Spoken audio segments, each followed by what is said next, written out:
Each of us is this temple, this sacred temple that embodies the physical sexual just as much as the with spiritual and consciousness, and then also with focus and intention and channeling our energy, into our third eye and beyond. We can pull this energy from heaven and earth together, then meeting in the heart. It's been said we are spiritual beings having a human experience, And Exactly. so one of the things that is most reminding of that is when we are in our sexual experience, either with ourselves or with another. And we're in that orgasmic moment of creation that was creating life before we had language. There's something very informative about being conscious in that state. Enjoy this Wild Soul Gathering production. I'm Dr. Sandra Marie. Pour yourself a really tall glass of spiritual curiosity and join me for the Happy Hour for the Spiritually Curious podcast. In the spirit of happy hour, cheers to some new insights, peace, revitalization, and perhaps an aha moment that may change your life.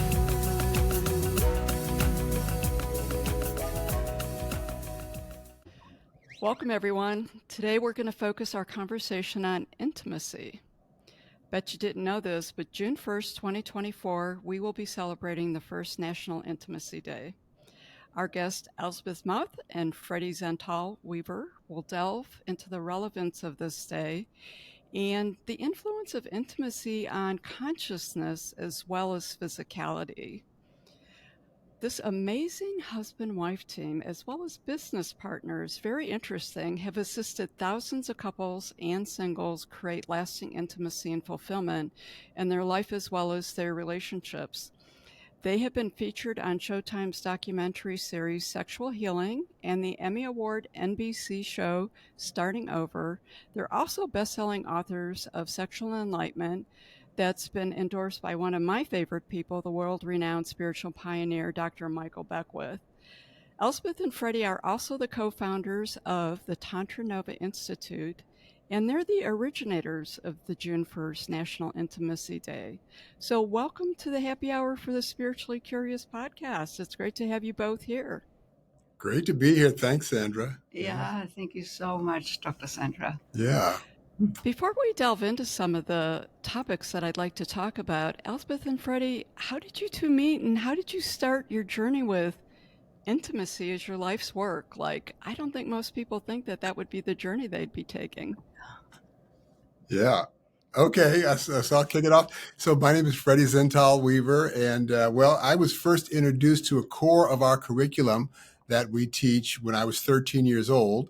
I was living in Hawaii, going through my puberty, spending a lot of time in the shower, as a lot of guys are doing at that age and time.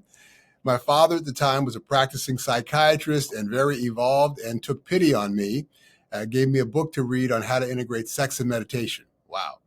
So I loved it. My girlfriend loved it. And even more than that, I had a dream, an idea, a hope, a deep desire to go on to college on athletic scholarship, but didn't believe I could do it.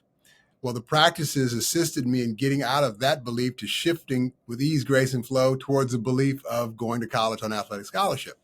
And I did all the things that you would do to do that. It was just with ease, grace, and flow. And I did go on to college on athletic scholarship.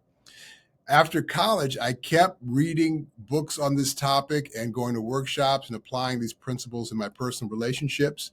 Didn't think I would teach this. I was in the software business for many years in San Francisco. And what I knew after about 10 years, it was just a job. And what I knew about my own inspiration, something was missing, engagement in my own fulfillment and happiness. And well, there's an opportunity in Chicago, and the company hired me, moved me here. And I was single online looking for Shakti, a female Tantra partner. And Elsbeth's profile showed up online.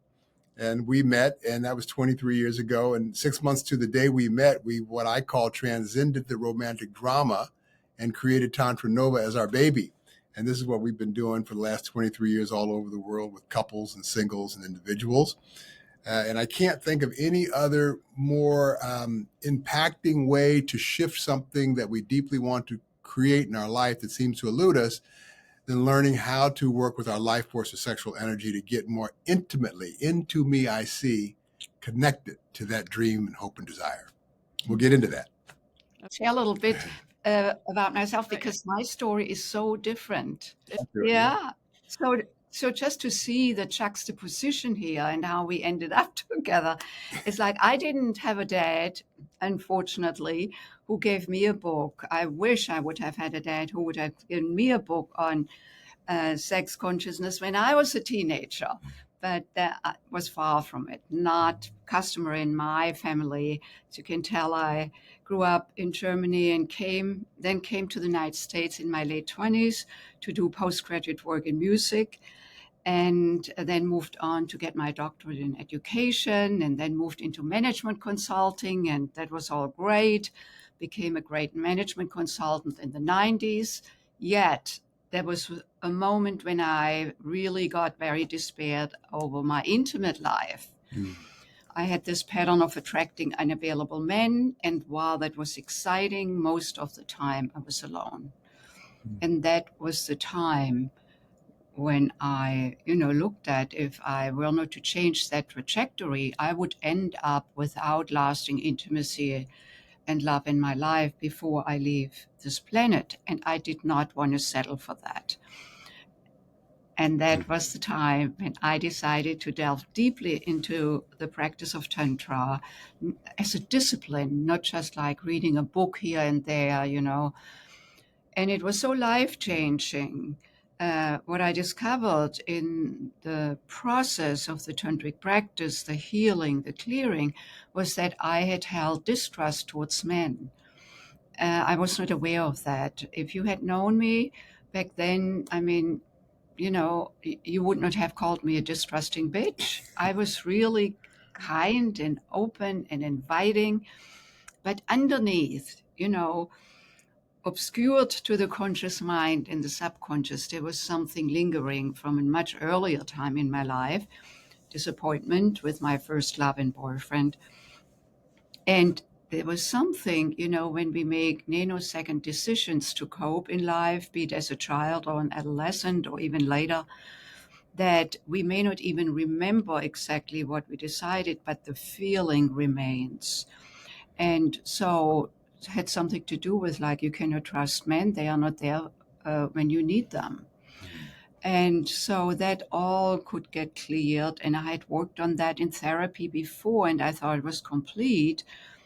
However, as I said earlier, some of what is in the way for us lives on the subconscious level that is not visible from the conscious mind, so we cannot talk about it. And in the tantric practice, given that we really get engaged in our whole being, the physical, sexual, the love and emotional, the mental and the spiritual, is that any facet of us can be touched and revealed. And so I was just very happy that this all opened up, because what opened up was deeper trust in myself out of my healing work, then deeper trust in men in general. And then 6 months later, Freddie Zental came into my life. Ta-da! And I'm so glad that I did the work to clear myself before I met him, because otherwise we would not have gelled, because he was available. If I had still been stuck in that distrust and availability pattern.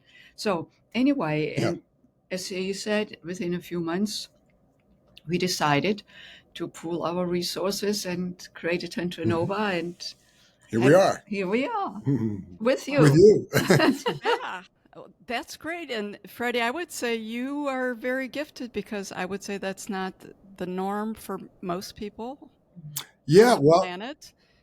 But Elsbeth, I would say your story is probably very common on the planet. So I appreciate your willingness to be vulnerable and put yourself out there and really be authentic with it, because I think that's going to speak a lot to people. And then both of you guys coming together is really going to tell a very interesting story and help people know that there's a chance.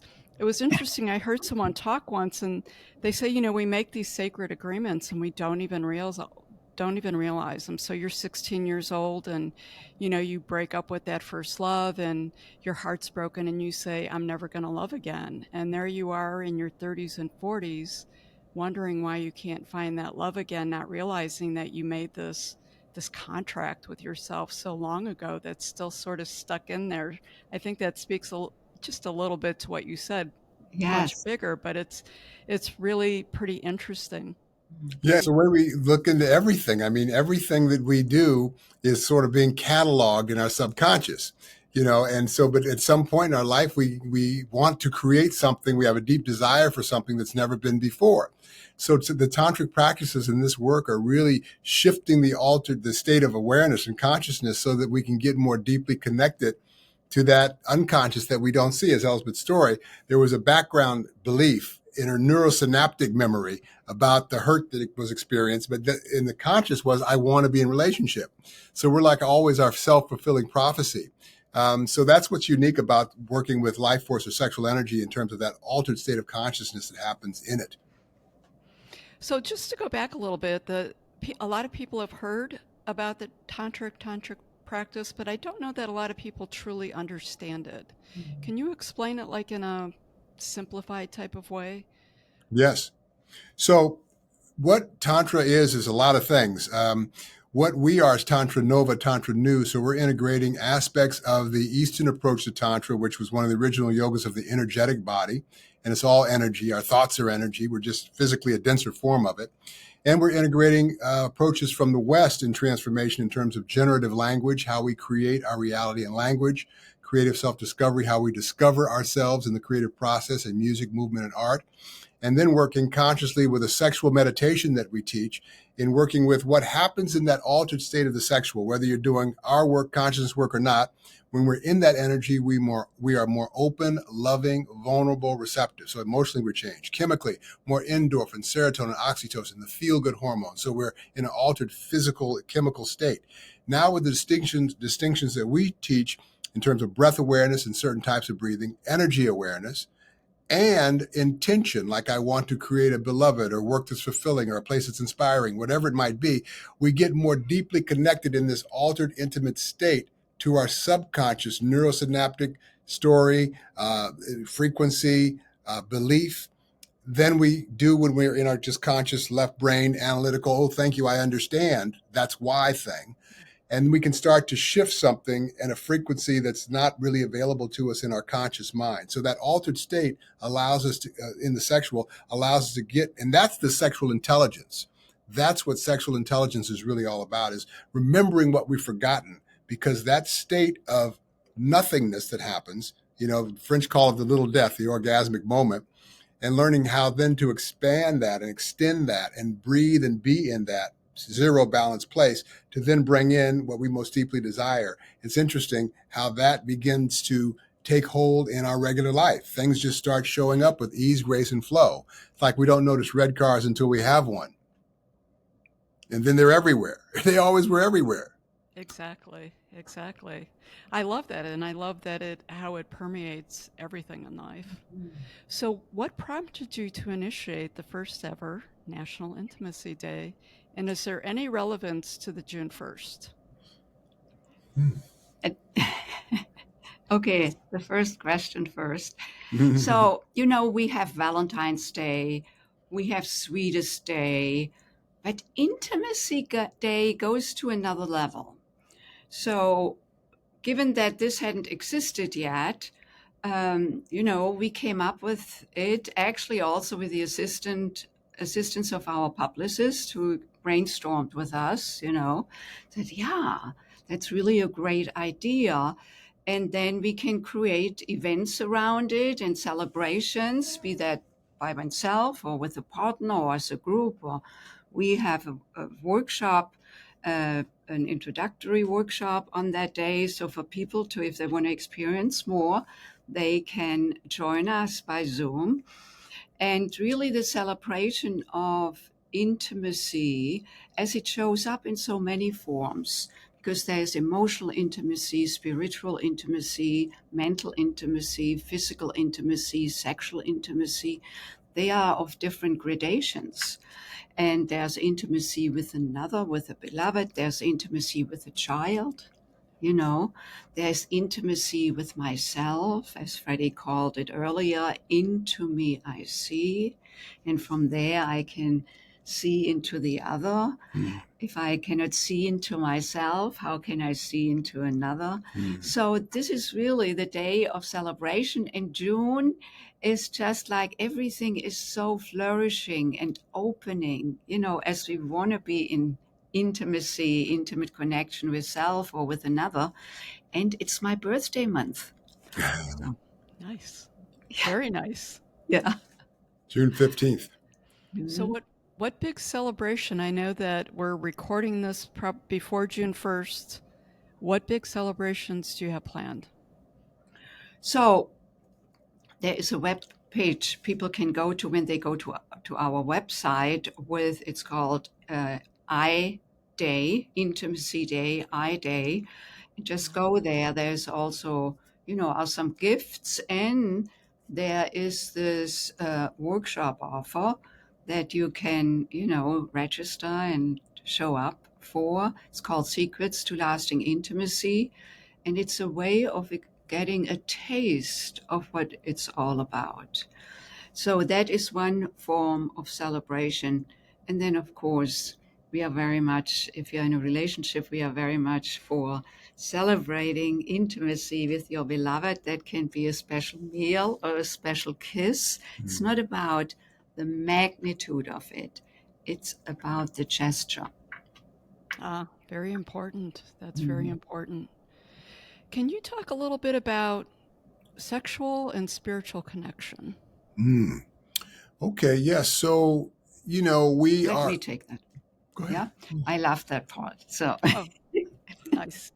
because this is really what we want to bridge, given the way we all have grown up in the culture or cultures, because this is not a particular culture, it's like the world culture, has the sexual and the spiritual separated. Yes. And that creates a lot of disconnect within, disconnect with others. So like the sexual belongs into the bedroom, the spiritual belongs into the church, the synagogue, the temple, the mosque, and it's totally fine. We are not saying now bringing sex into these houses.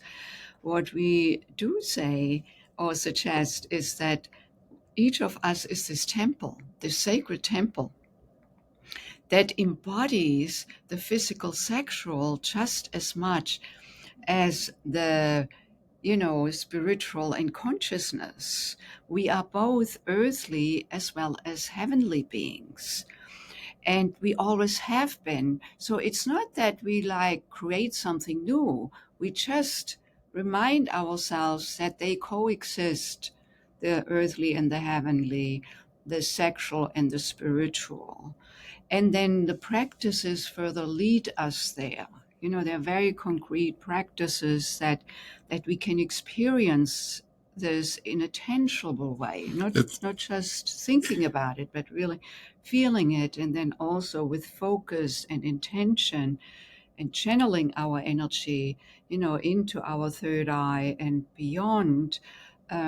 We can pull this energy from heaven and earth together, then meeting in the heart. It's been said we are spiritual beings having a human experience, And so one of the things that is most, reminding of that is when we are in our sexual experience, either with ourselves or with another.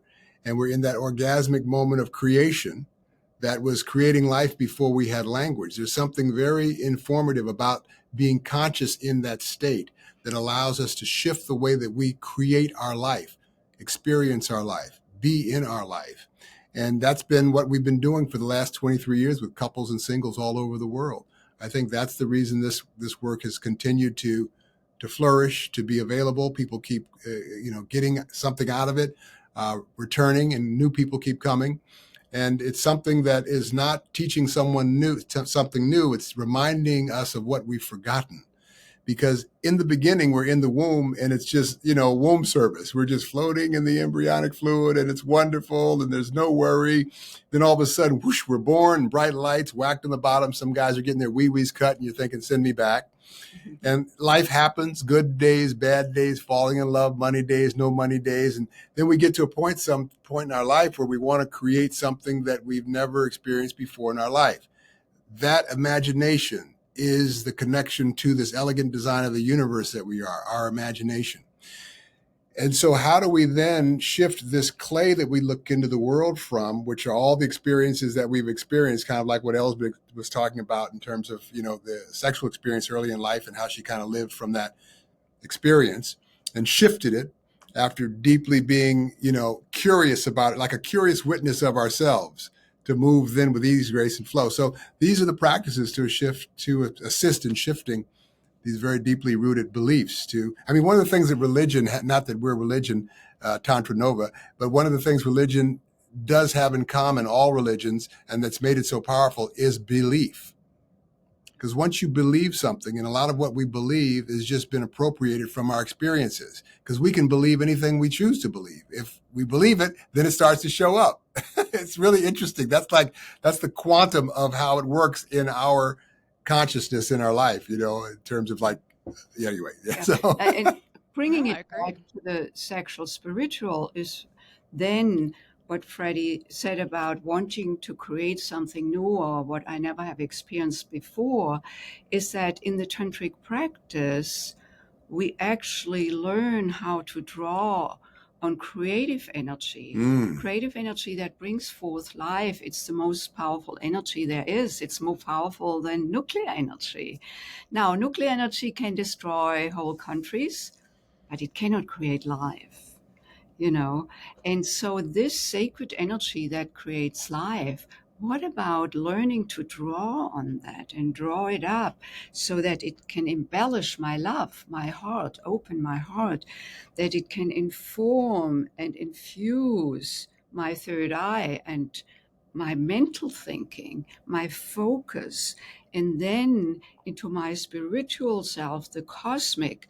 And so they can dance. You can see it with my hands. They can dance. I can dance within all these different dimensions simultaneously. Now, this grows on you over time of practice.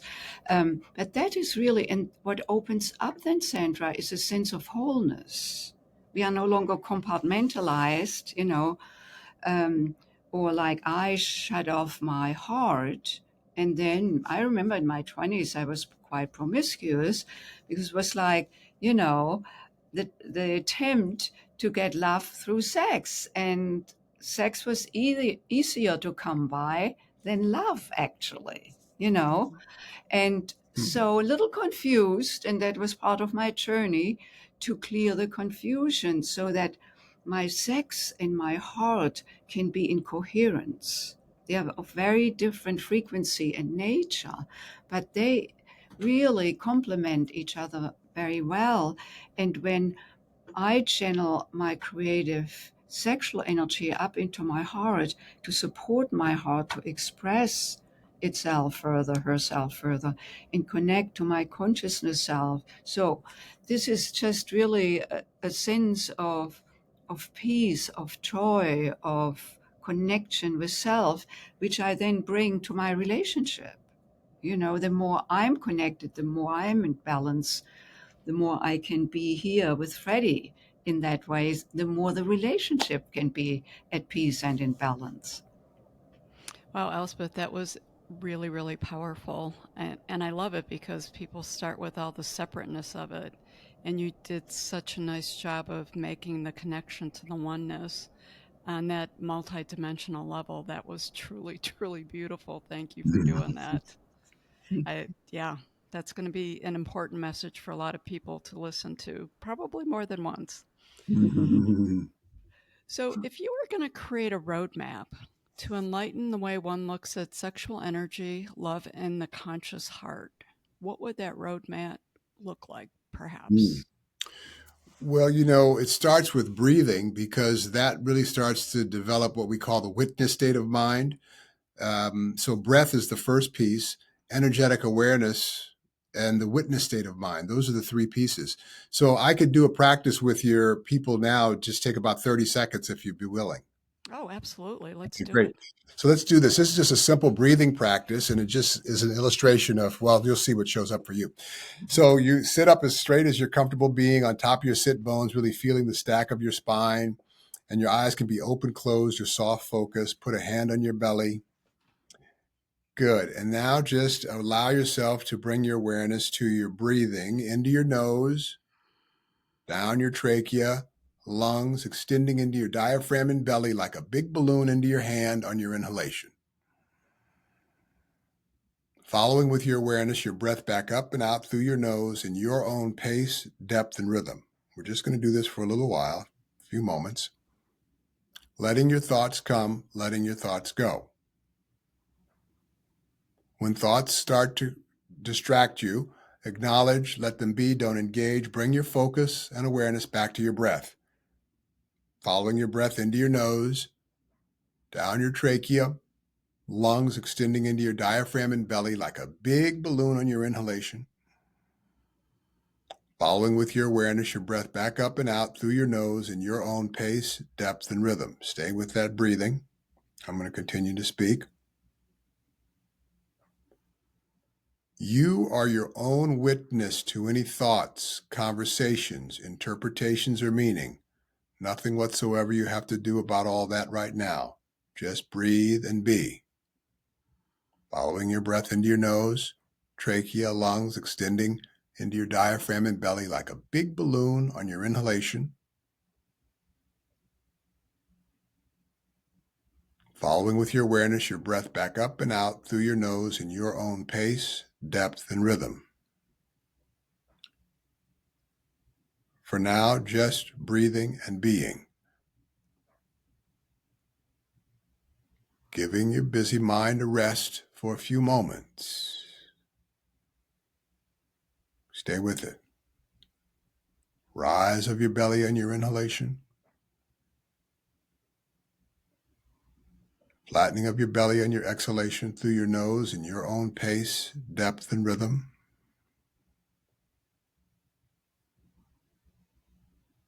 And while you're breathing in and out, take a moment and notice how you're feeling right now, how your body is feeling.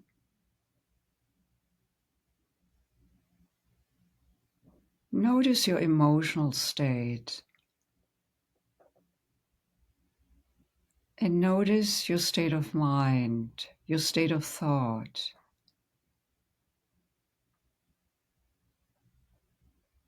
And when you are ready, come back slowly by opening your eyes.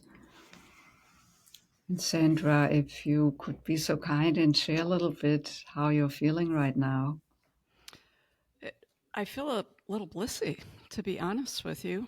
I have what I call my heart smiles inside sometimes because I can't find the correct words. I think, well, I don't know that there's language for it. I just feel a little blissy with it, and definitely, I could feel I wear my stress in my shoulders like they just dropped probably 3 inches. Nice. Nice. Yeah, And yeah, that's that was beautiful. Oh, thank you. Thank you.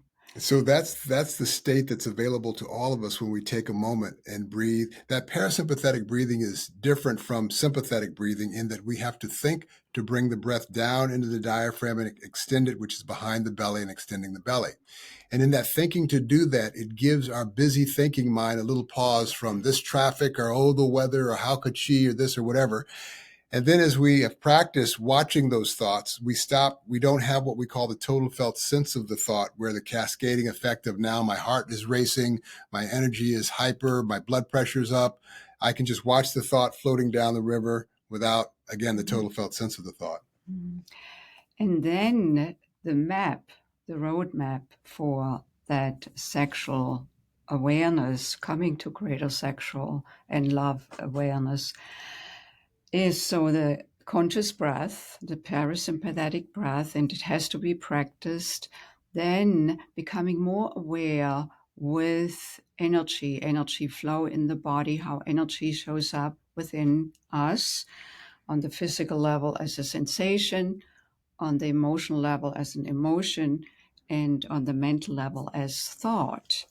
All of these, sensation, emotion, and thought, are pure frequency. We cannot touch them, we cannot see them, but my, do they have us? you know? And so we want to become aware of it, because when I'm aware of something, I can move or take action with it. And probably the last of these energy awarenesses in the human being is sexual energy, because we are raised in a way that not to go there. If you go there, you go there in secrecy, Correct. or only go there when you are married. And then who is it? Someone else's energy, you know? So to become aware of that energy, not just in response to it. So, because when I get horny, it's an impulse, it happens, but that's not consciousness. That's how we are as humans, and as animals, we are designed for that. It's wonderful. Just like when I get angry, it's an impulse.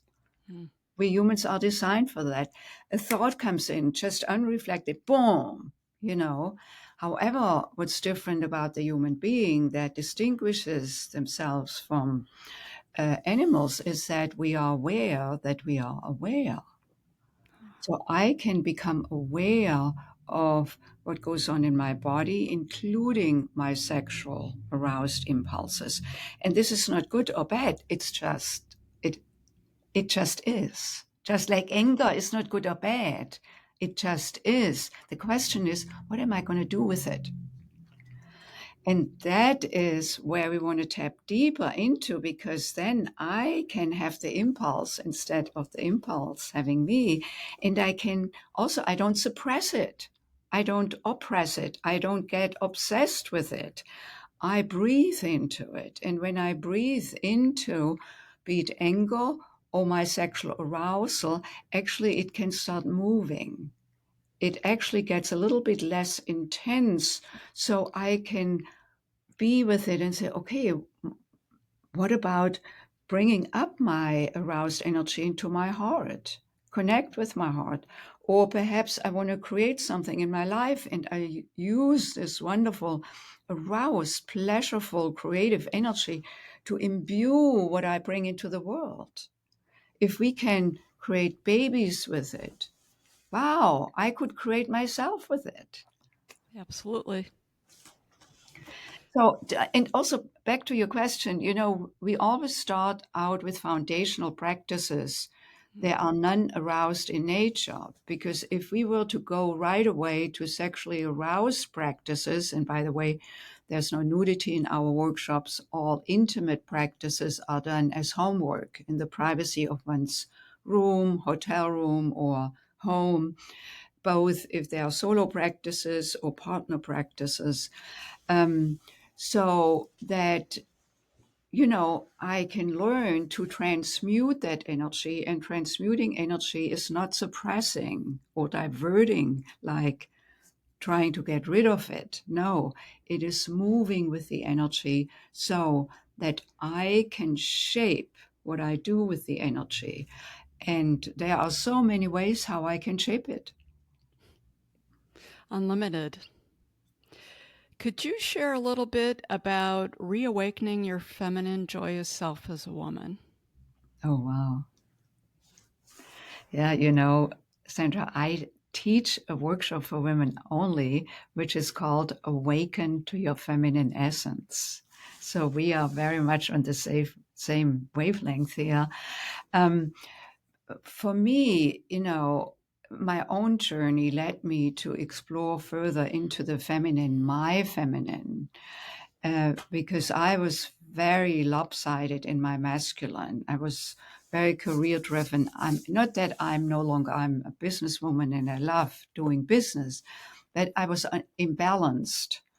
And so what I have found both within myself as well as working with, hundreds and hundreds of women, that many of us, given that we now can take part in the marketplace, unlike, 70 years ago when a woman couldn't get a credit card without her husband's signature. I mean, we cannot even imagine that anymore. But so we have so much possibility now and out there, and have developed further what I call masculine skills. You know, like if I want to compete, I need to have masculine skills. And they were, you know, usually preoccupied by males. This is why we call them masculine. We could also call them yang skills in the Chinese system of yin and yang. So we get out of the gender question here. And to actually remember the feminine, because that is where intimacy resides, which of course involves vulnerability, openness, letting go, open to receive, and most importantly, to trust. This is a yin dimension. The yang dimension is, you know, much more directional, grounded, which we just want to have as much, grounded, strong, directional, intentional, focused, all of that. The feminine is the flowing, the circular, the intuitive, the playful, the creative, you know, the listening, the receiving. Now, this is the same for men if a man wants to be in balance and be fully in his manhood. If he's not willing to feel, he, you know, is out of balance as well. For women to drop into that feminine space, into that letting go and trusting herself, trusting life, and then opening to a partner if she wants to be with a partner, and, you know, cultivating a relationship where she allows to receive, where she allows herself to trust. For me, I mean, even from my story I shared earlier, you know, that has been a journey. And I feel so privileged to support women on that journey. What I have noticed is that when a woman comes more into her balance of the yin and yang, feminine and masculine, she becomes more creative, more in the flow of that creative energy versus having to follow some external predicament or how she should be. No, every woman, when she starts listening to herself, she knows what's right for her. It may be cluttered up initially, but then that can be, you know, freed up.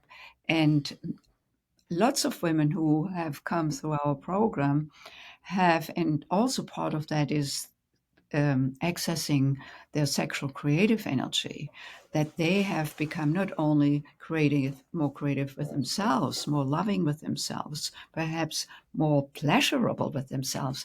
That shows then up in their everyday life, in their work life. Some shifted their careers, you know, some fundamental changes, some more incremental changes, depending on where she is. Oh, awesome. Well, how about cultivating your masculine, pleasurable energy as a man? Okay, so then the flip side of that coin, for the man, it's learning how to be more conscious around this unconscious aspect of our beingness, energetic beingness.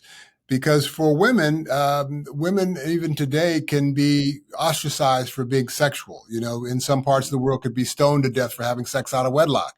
But the good news is that a lot of women are really learning more about sexuality through pornography and seeing, oh, I can do this, I can do that. I'm not saying that that's the be all to end all. I think that it's moving in the right direction in terms of that sex is out of the closet now. And so once we have enough of the lusting gorge, pornography, then it's like, what else can we do with this energy? Oh, we can use it. Sexual meditation. We can do that. We'll be ready for that. So for the man in general, it's learning how to separate in all the variations of Tantra that there are. One of the primary edicts is for the man learning how to separate ejaculation from orgasm. And for a lot of guys, that's all they know about Tantra. They heard an article where Sting 20 years ago said, oh, I make love to my wife for, 8 hours. And they think, oh, I'm going to make love to my beloved for 8 hours. And it's not boom, boom, boom, boom, boom for 8 hours. It'd be broken hips and people would be in wheelchairs. It's a variety of stillness, slow listening, being present, eye gazing, fast, slow, deep, Breathing. Shallow, breathing. All of those things get put into, an experience. What we're teaching in our workshops is a sexual meditation. So it's a particular construct of working with sexual energy that will broaden and inform your mutual lovemaking as well. But for the man, learning to separate ejaculation from orgasm is the beginning of bringing consciousness to the sexual part of themselves. For for guys, in relationship with a woman, it's like, the Venus and Mars thing. And guys are, really kind of allowed two emotions in our modeling and upbringing, and that's, sex, fucking, or fighting. But intimacy and nurturing and being, vulnerable is not what we have learned is okay. Yet it's part of the human experience. So for guys, in learning how to separate ejaculation from orgasm, and in the construct of the ritual that we teach, the sexual meditation, it's like, well, I'm not going to ejaculate. So what do I do with this energy? Now learning how to breathe and be aware of that energy, bringing consciousness there, and that energy, moving it to your heart. You can learn to do that and have heartgasms without the ejaculation, without refractory. Now you're mastering this energetic sort of like big bang that happens that we're just born with. It's part of our lineage, to create and be present and to bring in a more balanced polarity in terms of yin yang balance, particularly in relationship with a woman. How can you be present to when the masculine energy is appropriate and when more of a feminine energy is appropriate? Because that's the nature of things. When we're born, or when we're created in the womb, we're zygotes, we're androgynous. And then it's decided man or woman. And then so as a man, we have more testosterone, a woman has more estrogen. And as we get older, it reverses itself. And so, the man's penis is the woman's clitoris, the man's testes are the woman's ovaries, the woman's G-spot, Grafenberg spot, or, sacred spot is the man's prostate. So it's all the same mechanics, just slightly different. So how do we, again, balance all of this as a way of listening, being, and, experiencing our life? And that's what starts to happen. Let me just bring this all together in one little graph I'm going to do with my hands. So male sexual energy can be described as being directional, getting easily aroused, rising quickly and dropping quickly. Feminine sexual energy rises slowly, hangs out here. We don't know if it's coming or going. However, when it's awakened, it can come up to plateau and stay on the plateau for a long time. So what happens easily is that it goes like that. The male goes up, comes and goes while she still hangs out there here. Through the tantric practice and through the man learning how to separate ejaculation from orgasm, where he can connect his sex with his heart and stay present to himself and to her, this arises. He breathes up the energy and then can stay present. Gives her all the time. She doesn't feel rushed. She still feels paid attention to, and then we can meet on the plateau. Doesn't mean that it has to be a 9 on a scale from 1 to 10, 10 being the ejaculatory or climactic moment. It could be one is on a 5 and the other one is on a 7. But it's through the synchronized breath that we practice as a couple, through listening to, for women, it's to reawaken. For men, it's to circulate and sustain. Men doesn't have to learn, to be reawakened, at least not for younger men, but even when they're older, it gets easily excited. For women, it's different. We are based in estrogen, which is the slow hormone. Men are based in, masculine energy is based in testosterone, the quick hormone. That's what we call them, And so we want to learn to work with the differences to embellish the dance instead of having it be a conflict. Because many couples come to us and, that's one of the concerns. They are, on different planets, literally, also sexually. And we are in some ways. But how can we learn for ourselves and with each other the idiosyncrasy of our energy, and then move with this energy, open into this energy, and then dance with each other? Many couples, young couples in the prime of their sexual time, come to us and, she's like, I don't know if he loves me. And he's like, of course I love you, honey. Look at me, pointing to his erection. And she's like, yeah, but can you kiss me with your heart? And that's not something guys learn how to do. So when they learn to separate ejaculation from orgasm, in that process, they uncouple the possessiveness, the jealousy. Is it big enough, hard enough, too big, da da da da, shame, fear, guilt, broken hearts, all the story. I mean, the sexual piece is loaded. So in bringing consciousness to the sexual, we start to unload and unpack so much story, so much energetic verklempt or holding, that we open up space for new to come in, for our dreams to come in, for possibility to become possible. When we bring consciousness to the sexual and the meditation practice that we're talking about, what happens outside of the practice in your life is more creativity and pleasure, which is the kernel of that sexual energy, starts to show up as a default way of listening and being in your life. So if I said, oh, well, I hate my job, 30 more years of retirement, that dog doesn't hunt anymore because of what that does as a cascading effect. Words are energy, and it's all energy. So we start to become aware of what energy is doing with our thoughts, what our thoughts are. What are we saying? What am I believing? Again, belief is the key. And that's when we start to shift and experience our life in a different way. I mean, we're here for a little while. Let's dance, Yeah, absolutely. And I can see how it transcends every part of our being.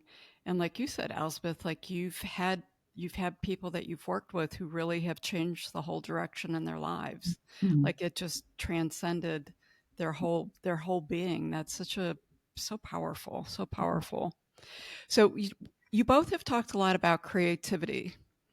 When accessing innate creative energy, you recommend listening to the wisdom of the heart and connecting the power of consciousness of the mind. It's a little bit of what you just talked about. Can you just expand on that just a touch more?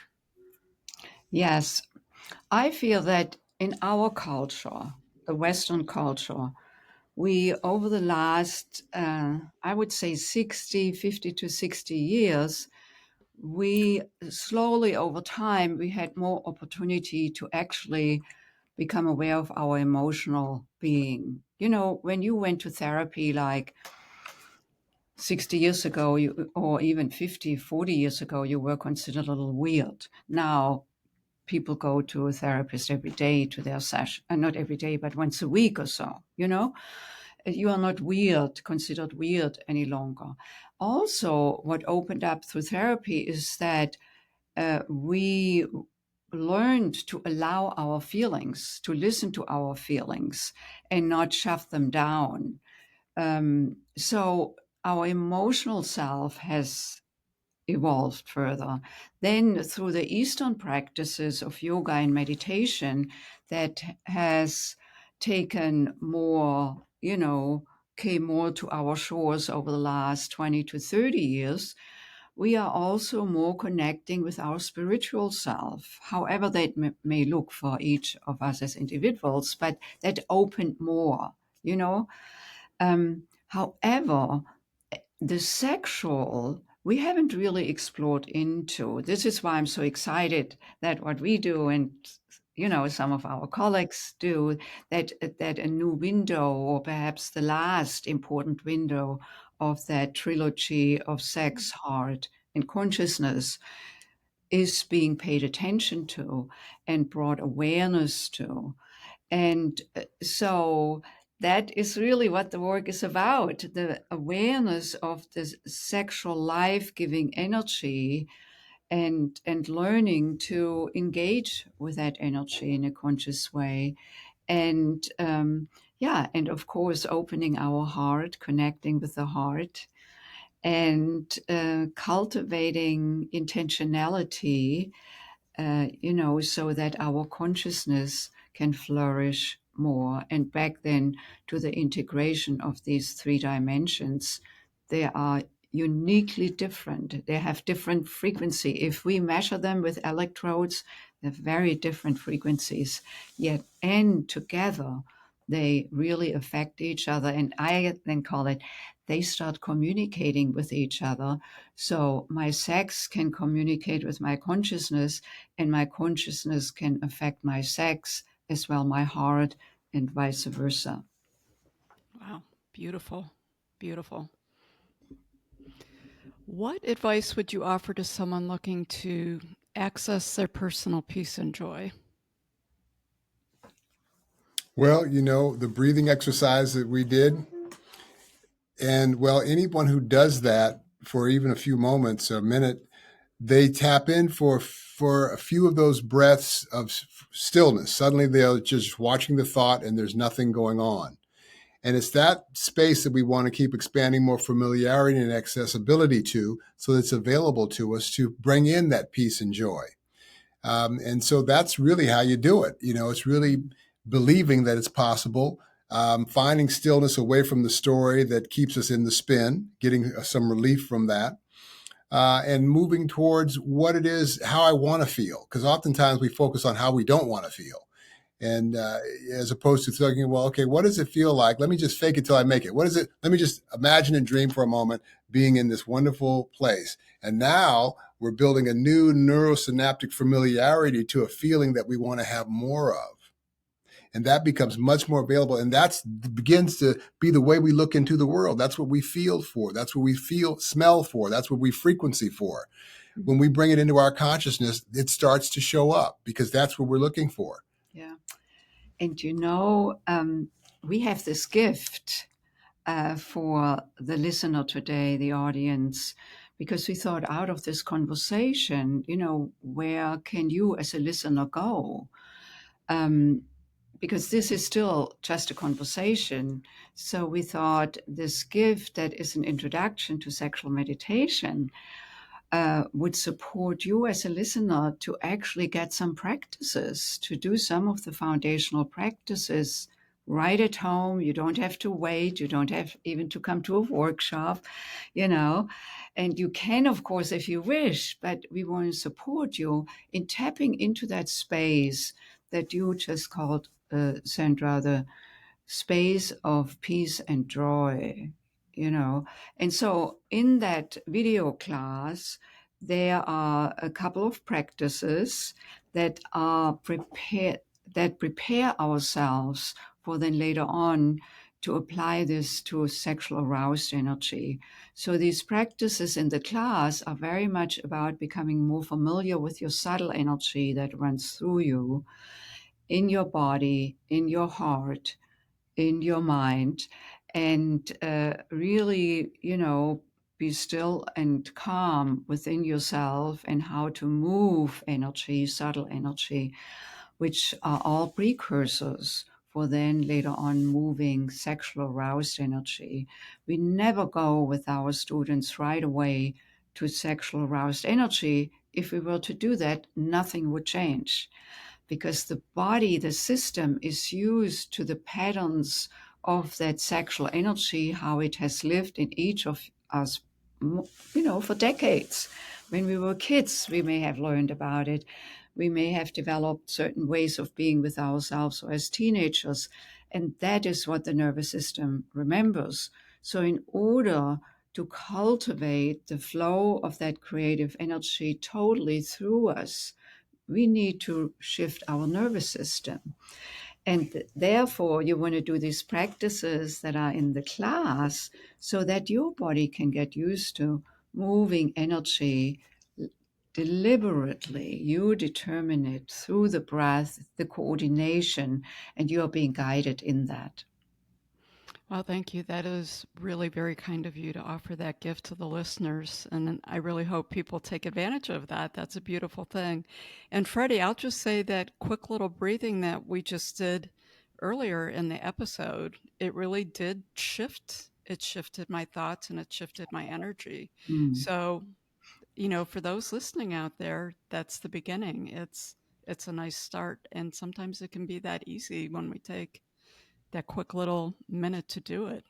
Yeah, and it's moment by moment, it's staying with the practices that allow us to build, again, more familiarity, accessibility to that feeling when we get off, because it's what's going to happen. We're going to have, a moment where we get wrapped up in a story, a thought, or something doesn't go the way we expected it to. And it's how quick, it's things that they don't stop happening. It's just how quickly can we get off of it and come back to that unified field of just savasana, breathing and being, And so much how that applies to relationship, because Particularly, you yeah. can imagine that we have to practice this ongoingly. Yeah, living and working together 23 years, that's really 46 years, you know. It's not like, bye, I'll see you in 8 hours or 10 hours. And to have practices also as a couple where we connect our energies and breathe in synchronicity together from heart to heart, and to go there instead of dwelling on the pissedness when I'm angry, blaming Freddie. And Yeah, the first thing for all of us to remember that our upsets, to own them. And when I say that, it's not that, there isn't a request to be made or something to be negotiated. It's the charge that I have to own. If I get upset about the weather, I got to own the upsetness. I can't change the weather, but I can change how I feel about it. And then there's nothing for me to do but choose. And it's in that choice is where our freedom lies, and oftentimes we get resigned that there's no choice, and that's where we start to see that, oh, I do have choice about and how I feel. how that shows up in relationship is like that I can choose then to stay in anger with Freddie, or am I more committed to harmony and joy and peace, given that I'm more committed to the latter one, the harmony and peace and joy. I have been training myself to, as quickly as I can, to move out of my anger state, which is usually self-righteous. Like it's his fault and I'm right. When I feel hurt, or I don't feel heard, or I didn't get what I wanted, or whatever it may be. And not that the anger shouldn't come up. Again, the question is, am I going to stay in it or not? And that is where I have power over. And I ongoingly need to train my nervous system to not remain in it, choose, okay, I want to connect. And then instead of having a fight or, just She can talk from the heart about what it is that's there for her. And then I can get it. She doesn't come with the ego and the I'm right and you're wrong. She can come with what authentically came up for her, which was a feeling. And yet she owned the feeling. And now there's a request, and I can hear it in a way that, oh, I can choose to be, again, like her, like we both have committed to the relationship, to create harmony and joy. It's, again, not that stuff doesn't come up. It's how can we share to keep moving towards this senior commitment of harmony and joy and peace and light and enjoying our life. And together. Then what's specific about the tantric practice here, because other modalities like couples counseling may also, promote what we just said. However, there is one difference in terms of, again, where's our energy? So usually fighting lives in our justifying mind, like he's wrong and I'm right. I may feel it in my solar plexus area because that is where power, but also anger is felt in the physical body. I can shift to the heart. The heart doesn't argue. The frequency of the heart doesn't argue. And instead of keeping talking, we drop into the heart. Of course, I have to be willing to drop into my heart. Freddie has to be willing to drop into his heart. And then we can connect heart to heart, like this. Left eye gaze, synchronized breathing, and then we alternate breathing, receiving and sending. And now we're using our focused attention and intention on a location and breath. And that just takes you right out of the left brain analytical and gets you right into the energetic. So we're talking about shifting something energetically, not intellectually. I love it. And the heart is really a great anchor for any couple. Drop into your heart. You will resolve conflict much more quickly. Now, of course, that needs to be practiced, and also right. Initially, the nervous system needs to be familiarized and accessorized and massaged, and again, more familiar, because it's not accessible when our body is totally wrapped up in a thought and a belief. Oh, that's where the power is. Mm-hmm. So if someone wants to work with you, what does it look like, and how do they get a hold of you? Yeah, so we have different workshop offerings. We also, offer private programs, one-on-one programs for individuals, as well as also for couples. Our workshops are designed like a foundations workshop first, which is all about cultivating and deepening emotional intimacy. Sexual intimacy is not available if we are not deepened in our emotional intimacy. We can have sex, but that's not necessarily intimate. Two bodies can be together, and it's wonderful. It's just the first level of connection. And then there is an advanced workshop that follows the Foundations workshop. It's for couples and singles. And when singles come, they pair up with a practice partner. That is how I came to Tantra. I worked with practice partners.